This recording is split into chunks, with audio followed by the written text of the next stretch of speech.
আজ পৃথিবীতে ২০০ কোটিরও বেশি মুসলিম। সংখ্যায় আমরা অনেক, তবুও কেন আমরা আজ দুর্বল? কেন আমাদের ভাই বোনদের কান্না থামছে না? কেন আজ পুরো উম্মা ব্যথায় কাঁদছে? একদিকে যুদ্ধ, অন্যদিকে নির্যাতন, কোথাও আগুন, কোথাও ধ্বংসস্তূপ। কত শিশু আজ এতিম হয়ে যাচ্ছে, কত মা হারাচ্ছে তার সন্তান, কত মানুষ হারাচ্ছে তাদের ঘর, তাদের স্বপ্ন।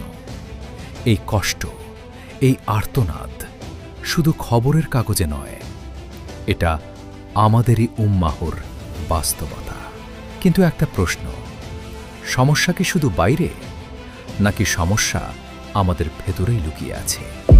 আমরা কি ভুলে গেছি আমাদের রবকে? আমরা কি ব্যস্ত হয়ে গেছি দুনিয়ার মোহে? আজ আমরা দুনিয়াকে বেশি ভালোবাসি, নামাজকে পিছিয়ে দেই, কুরআনকে শেলফে রেখে দেই। সোশ্যাল মিডিয়া, ফ্যাশন, বিনোদন এসব আমাদের সময় কেড়ে নিচ্ছে। আমরা হাসছি, আনন্দ করছি, কিন্তু ভিতরে ভিতরে আমরা ফাঁকা হয়ে যাচ্ছি।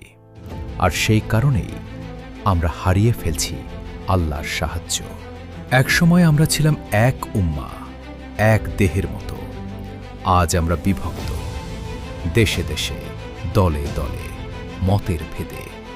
একজন মুসলিম কষ্টে থাকলে আমাদের হৃদয় কাঁপার কথা, কিন্তু আজ আমরা নির্লিপ্ত, কারণ আমরা একতা হারিয়ে ফেলেছি।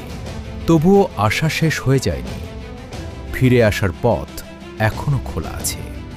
ফিরে আসতে হবে কুরআনের দিকে, ফিরে আসতে হবে নামাজের দিকে, ফিরে আসতে হবে আল্লাহর দিকে।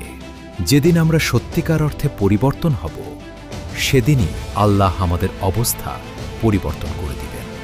পরিবর্তন শুরু হবে না কোনো বড় শক্তি থেকে, পরিবর্তন শুরু হবে আমার থেকে, আপনার থেকে।